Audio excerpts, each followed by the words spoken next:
ನಮಸ್ಕಾರ. ಭಾರತದ ರಾಜಕೀಯ ಇತಿಹಾಸದ ರೋಚಕ ಪಯಣವನ್ನು ಬಿಚ್ಚಿಡುವ ಈ ವಿಶೇಷ ವಿಶ್ಲೇಷಣೆಗೆ ಸ್ವಾಗತ. ನಾವು ಇವತ್ತು ಕಳೆದ 70 ವರ್ಷಗಳ ಐತಿಹಾಸಿಕ ಚುನಾವಣಾ ಡೇಟಾ ಮತ್ತೆ ಇತ್ತೀಚಿನ ವಿಶ್ಲೇಷಣೆಗಳನ್ನ ಇಟ್ಕೊಂಡು ನಮ್ಮ ದೇಶದ ಪ್ರಮುಖ ರಾಜಕೀಯ ಪಕ್ಷಗಳು ಹೇಗೆ ಬೆಳೆದು ಬಂದವು, ಅವುಗಳ ಜನಪ್ರಿಯತೆಯ ಚಕ್ರ ಹೇಗೆ ತಿರುಗಿದೆ ಅನ್ನೋದನ್ನ ತುಂಬಾ ವಸ್ತುನಿಷ್ಠವಾಗಿ, ಯಾವುದೇ ಪಕ್ಷಪಾತವಿಲ್ಲದೆ ಅರ್ಥ ಮಾಡಿಕೊಳ್ಳೋಣ. ಬನ್ನಿ, ತಡ ಮಾಡದೆ ನೇರವಾಗಿ ವಿಷಯಕ್ಕೆ ಹೋಗೋಣ. ಈ ವಿಶ್ಲೇಷಣೆಯಲ್ಲಿ ನಾವು ಏಕಪಕ್ಷದ ಪ್ರಾಬಲ್ಯದ ಕಾಲ, ಆಮೇಲೆ ಬಂದ ಸಮ್ಮಿಶ್ರ ಸರ್ಕಾರದ ಯುಗ, ಮತ್ತೆ ಮರಳಿ ಬಂದ ಸಂಪೂರ್ಣ ಬಹುಮತ, ನಾಯಕರ ಜನಪ್ರಿಯತೆಯ ಉತ್ತುಂಗ, ಜೊತೆಗೆ 2024ರ ಇತ್ತೀಚಿನ ಚುನಾವಣಾ ಪಲ್ಲಟ ಮತ್ತು ಕುಸಿತದ ಕಾರಣಗಳ ಬಗ್ಗೆ ಚರ್ಚೆ ಮಾಡಲಿದ್ದೇವೆ. 2024ರಲ್ಲಾದ ದೊಡ್ಡ ಮಟ್ಟದ ಬದಲಾವಣೆಗಳನ್ನ ಸರಿಯಾಗಿ ಅರ್ಥ ಮಾಡ್ಕೋಬೇಕು ಅಂದ್ರೆ ನಾವು ಮೊದಲು ಈ ಹಿಂದಿನ ಕಾಲಾನುಕ್ರಮವನ್ನ ಸ್ವಲ್ಪ ಮೆಲುಕು ಹಾಕಲೇಬೇಕು. ಮೊದಲನೆಯದಾಗಿ 1950ರ ದಶಕದಿಂದ 1970ರ ದಶಕದವರೆಗಿನ ಏಕಪಕ್ಷದ ಪ್ರಾಬಲ್ಯದ ಯುಗವನ್ನು ಒಮ್ಮೆ ಗಮನಿಸೋಣ. 1970 ಮತ್ತೆ 1980ರ ದಶಕದ ಇತಿಹಾಸ ತೆಗೆದು ನೋಡಿದ್ರೆ ಕಾಂಗ್ರೆಸ್ ಪಕ್ಷಕ್ಕೆ ವಾಸ್ತವಿಕವಾಗಿ ಹೇಳಿಕೊಳ್ಳುವಂತಹ ಯಾವುದೇ ಪ್ರಬಲ ವಿರೋಧ ಇರಲೇ ಇಲ್ಲ. ಈ ಅಪಾರ ಶಕ್ತಿ ಅಥವಾ ಅಬ್ಸಲ್ಯೂಟ್ ಮೆಜಾರಿಟಿ ಅನ್ನೋದು 1975ರ ತುರ್ತು ಪರಿಸ್ಥಿತಿಗೂ ಕಾರಣವಾಯಿತು. ಜೊತೆಗೆ ಸಂಪೂರ್ಣ ಬಹುಮತ ಏನೆಲ್ಲ ಸರ್ವಾಧಿಕಾರಿ ಅಪಾಯಗಳನ್ನ ತಂದೊಡಬಹುದು ಅನ್ನೋದನ್ನ ಅದು ಎತ್ತಿ ತೋರಿಸಿತು.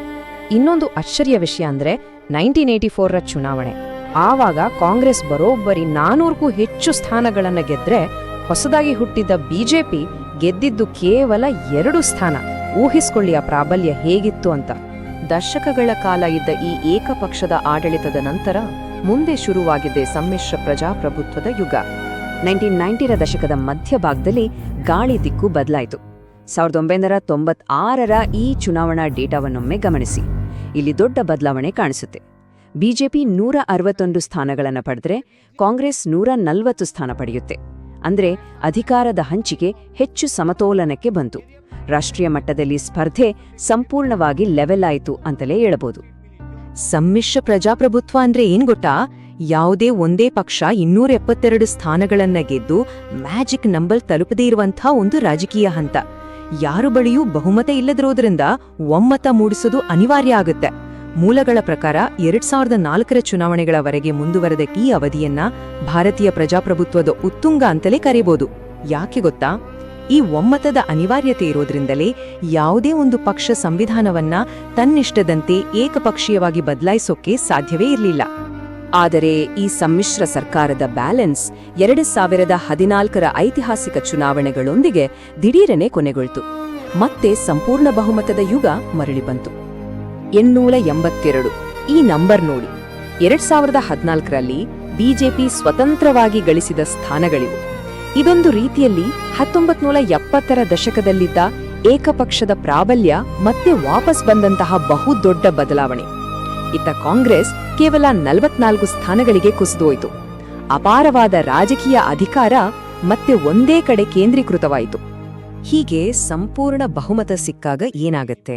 ಈ ಅಪಾರ ಜನಾದೇಶದಿಂದಾಗಿ ಸರ್ಕಾರಕ್ಕೆ ನೋಟು ಅಮಾನ್ಯೀಕರಣ ಅಂದ್ರೆ ಡಿಮಾನಿಟೈಸೇಷನ್ ಮತ್ತೆ GST ಅಂತಹ ಪ್ರಮುಖ ಹಾಗೂ ಕೆಲವೊಮ್ಮೆ ವಿವಾದಾತ್ಮಕ ನಿರ್ಧಾರಗಳನ್ನ ಯಾವುದೇ ದೊಡ್ಡ ಪ್ರತಿರೋಧ ಇಲ್ಲದೆ ಜಾರಿಗೆ ತರೋಕೆ ಸಾಧ್ಯ ಆಯಿತು.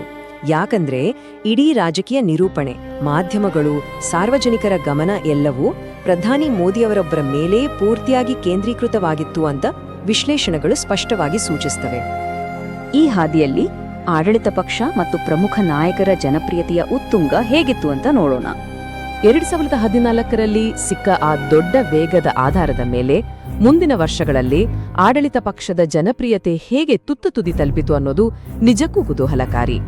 2019ರ ಬೃಹತ್ 303 ಸ್ಥಾನಗಳ ವಿಜಯದ ನಂತರ ಆಗಸ್ಟ್ ತಿಂಗಳಲ್ಲಿ ಕಾಶ್ಮೀರದ ಆರ್ಟಿಕಲ್ 370 ರದ್ದತಿಯಾಯಿತು. ಇದಕ್ಕೆ ದೇಶಾದ್ಯಂತ ವ್ಯಾಪಕ ಬೆಂಬಲ ಸಿಕ್ತು. ದಿನಕ್ಕೆ 37 ಕಿಲೋಮೀಟರ್ ಹೆದ್ದಾರಿ ನಿರ್ಮಾಣದ ದೊಡ್ಡ ದಾಖಲೆ ಸೃಷ್ಟಿಯಾಯಿತು. ಜೊತೆಗೆ 2022ರ ಹೊತ್ತಿಗೆ ದೃಢವಾದ ವಿದೇಶಾಂಗ ನೀತಿ ವೈರಲ್ ಆಗೋಕೆ ಶುರುವಾಯಿತು. ಈ ಎಲ್ಲ ಅಂಶಗಳು ಪಕ್ಷದ ಜನಪ್ರಿಯತೆಯ ಗ್ರಾಫ್ ಅನ್ನ ಪೀಕಿಗೆ ತಕೊಂಡೋದವು. ಇಲ್ಲಿ ಗಮನಿಸಬೇಕಾದ ಇನ್ನೊಂದು ಇಂಟ್ರೆಸ್ಟಿಂಗ್ ವಿಷಯ ಅಂದ್ರೆ ಈ ಜನಪ್ರಿಯತೆ ಕೇವಲ ಒಬ್ಬ ನಾಯಕನಿಗೆ ಸೀಮಿತವಾಗಿರಲಿಲ್ಲ. ಮೋದಿಯವರ ಜೊತೆಗೆ ಇಡೀ ಕ್ಯಾಬಿನೆಟ್ನ ಹಲವು ಮುಖಗಳು ಮುನ್ನೆಲೆಗೆ ಬಂದ್ವು. ಆರ್ಟಿಕಲ್ 370ರ ನಂತರ ಅಮಿತ್ ಶಾ ಅವರ ಜನಪ್ರಿಯತೆ ಹೆಚ್ಚಾಯಿತು. ನಿತಿನ್ ಗಡ್ಕರಿ ಅವರನ್ನ ಜನ ಪ್ರೀತಿಯಿಂದ ಹೈವೇ ಮ್ಯಾನ್ ಅಂಟೆ ಕರೆಯೋಕ್ ಶುರು ಮಾಡಿದ್ರು. ಹಾಗೆ ಎಸ್ ಜಯಶಂಕರ್ ಅವರ ಖಡಕ್ ವಿದೇಶಾಂಗ ನೀತಿಗೆ ದೊಡ್ಡ ಮಟ್ಟದ ಪ್ರಶಂಸೆ ವ್ಯಕ್ತವಾಯಿತು. ಸಾರ್ವಜನಿಕರ ಮೆಚ್ಚುಗೆ ಪಕ್ಷದ ವಿಶಾಲ ಆಡಳಿತ ರಚನೆಯನ್ನು ಹೇಗೆ ಆವರಿಸಿಕೊಂಡಿತ್ತು ಅನ್ನೋದನ್ನ ಇದು ಎತ್ತಿ ತೋರಿಸುತ್ತೆ. ಆದರೆ ಪ್ರಜಾಪ್ರಭುತ್ವದಲ್ಲಿ ಯಾವತ್ತೂ ಒಂದೇ ತರಹದ ವಾತಾವರಣ ಇರಲ್ಲ ಅಲ್ವಾ? 2024ರ ಹೊತ್ತಿಗೆ ಈ ಟ್ರೆಂಡ್ ಬದಲಾಯಿತು. ಅದೇ 2024ರ ಚುನಾವಣಾ ಪಲ್ಲಟ. 2024ರ ಚುನಾವಣೆ ಹತ್ತಿರ ಬರುತ್ತಿದ್ದಂತೆ ಪಕ್ಷದ ಕೆಲವೊಂದು ಪ್ರಚಾರ ತಂತ್ರಗಳು ಮತ್ತೆ ವಿವಾದಗಳು ಸಾರ್ವಜನಿಕರ ದೃಷ್ಟಿಕೋನವನ್ನೇ ಬದಲಾಯಿಸ್ಬಿಟ್ವು. ಅಬ್ ಕಿ ಬಾರ್ 400 ಪಾರ್ ಅನ್ನೋ ಘೋಷಣೆ ನಮ್ಗೆಲ್ಲ ನೆನ್ಪಿರ್ಬೋದು. 400ಕ್ಕೂ ಹೆಚ್ಚು ಸ್ಥಾನಗಳನ್ನ ಗೆಲ್ಲುವ ಈ ಟಾರ್ಗೆಟ್ ಆಶ್ಚರ್ಯಕರ ರೀತಿಯಲ್ಲಿ ಹಿಮ್ಮುಖ ಪರಿಣಾಮ ಬೀರಿತು. ಅಷ್ಟೊಂದು ಬಹುಮತ ಬಂದ್ರೆ ರಾಷ್ಟ್ರೀಯ ಕಲ್ಯಾಣಕ್ಕಿಂತ ಪಕ್ಷದ ಲಾಭಕ್ಕಾಗಿ ಸಂವಿಧಾನವನ್ನೇ ಯಾವುದೇ ಅಡೆತಡೆ ಇಲ್ಲದೆ ಬದಲಾಯಿಸಬಹುದು ಅನ್ನೋ ಒಂದು ಸಾರ್ವಜನಿಕ ಭೀತಿಯನ್ನ ಈ ಘೋಷಣೆ ಹುಟ್ಟುಹಾಕಿತು ಅಂತ ವಿಶ್ಲೇಷಣೆಗಳು ಹೇಳ್ತವೆ. ಇದರ ಫಲಿತಾಂಶವೇ ಈ ನಂಬರ್ 240. 2024ರಲ್ಲಿ ಬಿಜೆಪಿ ಅನಿರೀಕ್ಷಿತವಾಗಿ 240 ಸ್ಥಾನಗಳಿಗೆ ಕುಸಿತು. ಈ ಹಿಂದೆ ಇದ್ದ ಸಂಪೂರ್ಣ ಬಹುಮತದಿಂದ ಸಾರ್ವಜನಿಕರು ಎಷ್ಟು ಬೇಗ ಎಷ್ಟು ಆಳವಾಗಿ ದೂರ ಸರಿದರು ಅನ್ನೋದನ್ನ ಈ ಅಂಕಿಅಂಶ ನಮ್ಮ ಕಣ್ಣಿಗೆ ಕಟ್ಟುವಂತೆ ವಿವರಿಸುತ್ತೆ. ಒಂದು ಕಾಲದಲ್ಲಿ ಜನರ ಅಚ್ಚುಮೆಚ್ಚಿನ ನಾಯಕರಾಗಿದ್ದವರ ಮೇಲಿನ ಗ್ರಹಿಕೆ ಹೇಗೆ ಉಲ್ಟಾ ಆಯಿತು ಅನ್ನೋದನ್ನ ಈ ಡೇಟಾ ಸ್ಪಷ್ಟವಾಗಿ ತೋರಿಸುತ್ತೆ. ಹೈವೇ ಮ್ಯಾನ್ ಅಂತ ಕರೆಸಿಕೊಂಡ ನಿತಿನ್ ಗಡ್ಕರಿ ಅವರು E20 ಎಥೆನಾಲ್ ಮತ್ತು ತಮ್ಮ ಮಗನ ಕಂಪನಿಯ ವಿವಾದದಿಂದಾಗಿ ಹಿನ್ನಡೆ ಅನುಭವಿಸಿದ್ರು. ಇನ್ನು ಎಸ್ ಜಯಶಂಕರ್ ಅವರ ವೈರಲ್ ವಿದೇಶಾಂಗ ನೀತಿಯ ಪ್ರಭಾವ ಜಾಗತಿಕ ಸಂಘರ್ಷಗಳ ಮಧ್ಯೆ ನಿಧಾನವಾಗಿ ಮರೆಯಾಗತೊಡಗಿತು. ಹಾಗೆ ಧರ್ಮೇಂದ್ರ ಪ್ರಧಾನ್ ಅವರು ಪರೀಕ್ಷಾ ಪೇಪರ್ ಸೋರಿಕೆ ಪ್ರಕರಣಗಳಿಂದಾಗಿ ತೀವ್ರ ಟೀಕೆಗೆ ಗುರಿಯಾದ್ರು. ಒಟ್ಟಾರೆಯಾಗಿ ಅವರ ಪಬ್ಲಿಕ್ ಇಮೇಜ್ಗೆ ಸಾಕಷ್ಟು ಡ್ಯಾಮೇಜ್ ಆಯಿತು. ಹಾಗಾದ್ರೆ ಇಷ್ಟೆಲ್ಲ ಸಾಧನೆಗಳ ನಡುವೆಯೂ ಈ ತೀವ್ರ ಕುಸಿತಕ್ಕೆ ಪ್ರಮುಖ ಕಾರಣಗಳೇನು? ಈ ತೀವ್ರ ಕುಸಿತವನ್ನು ವಿಶ್ಲೇಷಕರು ಪ್ರಮುಖವಾಗಿ 3 ರಚನಾತ್ಮಕ ಅಂಶಗಳಾಗಿ ವಿಂಗಡಿಸ್ತಾರೆ. 1ನೇದು ವಿವಾದಾತ್ಮಕ ಮಸೂದೆಗಳನ್ನ ಜಾರಿಗೆ ತರೋಕೆ ಪ್ರಯತ್ನಿಸಿದ್ದು. 2ನೇದು ಬಹಳ ಮುಖ್ಯವಾದ ಪ್ರಮುಖ ವಿಷಯಗಳ ಬಗ್ಗೆ ಮೌನ ವಹಿಸಿದ್ದು. ಮತ್ತು 3ನೇದು ನೈಜತೆ ಅಥವಾ ಅಥೆಂಟಿಸಿಟಿಯ ಕೊರತೆಯ ಗ್ರಹಿಕೆ. ಜನರಿಗೂ ಪಕ್ಷಕ್ಕೂ ಇದ್ದ ಆ ಭಾವನಾತ್ಮಕ ಕನೆಕ್ಷನ್ ಯಾಕೆ ಕಟ್ಟಾಯಿತು ಅಂತ ಈ ಅಂಶಗಳು ಬಿಡಿಸಿಡ್ತವೆ.